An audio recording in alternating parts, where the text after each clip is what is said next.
Normal గా budget gaming mobile brand ఏది అంటే గుర్తుకొచ్చేది అందరికి ఐకు. కానీ పోకోలో కూడా మంచి గేమింగ్ మొబైల్స్ ఉన్నాయని మాత్రం మర్చిపోకండి. ఈ మధ్య మన టెక్ కమ్యూనిటీలో చాలా మంది చెప్తున్న విషయం తొందరలో పోకో F7 రాబోతుంది అని చెప్పేసి. ఈ వీడియోలో ఆ మొబైల్ కి సంబంధించిన పూర్తి స్పెసిఫికేషన్స్ తో పాటు ఆ మొబైల్ ఏ పేరుతో వస్తుందో కూడా తెలుసుకుందాం.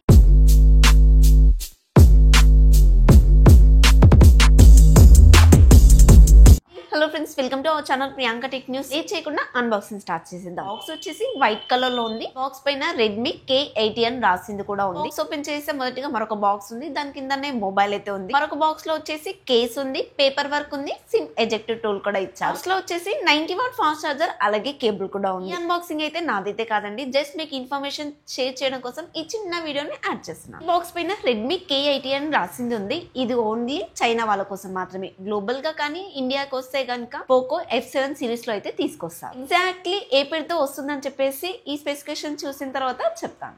నేను జెన్యూన్ గా ఇన్ఫర్మేషన్ ఇస్తున్నాను అనుకుంటే కనుక ప్లీజ్ మన ఛానల్ ని సబ్స్క్రైబ్ చేసుకోండి. సబ్స్క్రైబ్ చేసుకోవడం వల్ల నాకు ఒక సపోర్ట్ లాగా కూడా ఉంటుంది. మేబీ ఎక్కువ మంది సబ్స్క్రైబ్ చేసుకుంటే ఇక్కడ ఒక సిల్వర్ ప్లే బటన్ కూడా మనకు రావచ్చు.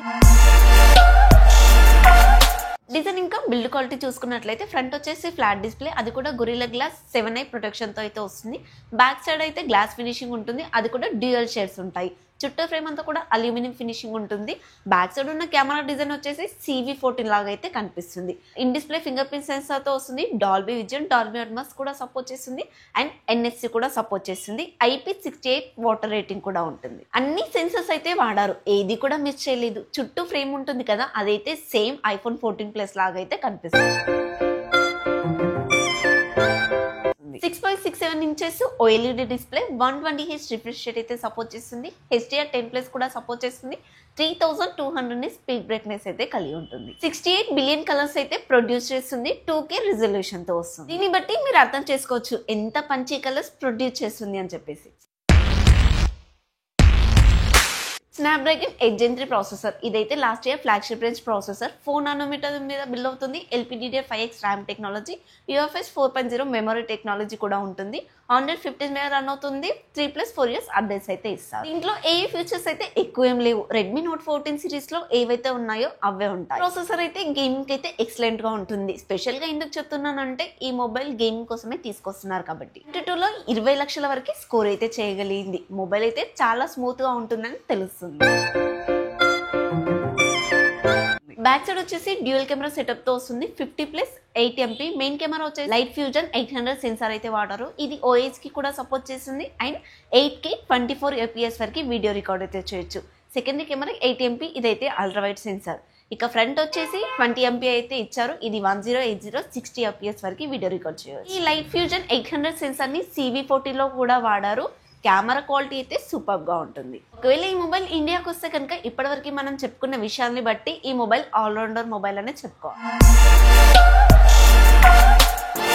బ్యాటరీ ఎందుకు మిస్ చేస్తాం, బ్యాటరీ కూడా చెప్పుకుందాము. 6550 mAh battery, 90 watt fast charger, అది కూడా బాక్స్ లోనే ఇస్తున్నారు. 6550 mAh బ్యాటరీ అంటే తక్కువ ఏం కాదు, ఈజీగా 1 డే వస్తుంది. గేమ్స్ ఆడే వాళ్ళకి మాత్రం తక్కువగానే వస్తుంది, ఒక 6 to 7 hours అలా వస్తుంది. ప్రాసెసర్ అనేది పవర్ఫుల్ కాబట్టి ఎక్కువ బ్యాటరీ అనేది కన్సూప్షన్ అవుతుంది, మీరు వేరేలాగా అయితే అర్థం చేసుకోవాలి. ప్రైస్ విషయానికి వస్తే బేస్ వేరియంట్ అయినా 12GB 256GB వేరియంట్ వచ్చేసి 29,000 కల్లా తీసుకొచ్చారు. అది చైనాలో. ఇండియాకి వచ్చేప్పటికి 29,000 కి ఇంకో 5,000 యాడ్ చేసినా కూడా 35,000 కల్లా తీసుకొచ్చినా కూడా మంచి ప్రైజే అవుతుందని అనిపిస్తుంది. అది కూడా 8GB వేరియంట్ మాత్రమే అండి, 12GB వేరియంట్ ని అనట్లేదు. ఒకవేళ ఈ మొబైల్ ఇండియాకి వస్తే కనుక పోకో F7 Pro పేరు మీద అయితే తీసుకొస్తారు, F7 పేరు మీద అయితే తీసుకురారు. ఇండియాకి అయితే చాలా రోజులు అవుతుంది F సిరీస్ లో ప్రో మొబైల్స్ తీసుకొచ్చి. ఈ మొబైల్ ఇండియాకి వస్తుందో లేదో కూడా గ్యారంటీ లేదు. ఒకవేళ ఈ మొబైల్ ని పోకో F7 పేరు మీద తీసుకొస్తే కనుక ఈ ప్రాసెసర్ తోటి డెఫినెట్ గా రాదు, వేరే ప్రాసెసర్ తోటి ఇండియాకి తీసుకొస్తారు. కొంతమంది అయితే అంటున్నారు పోకో F7 ని స్నాప్డ్రాగన్ 8 Gen 3 ప్రాసెసర్ తో వస్తుంది అంటున్నారు.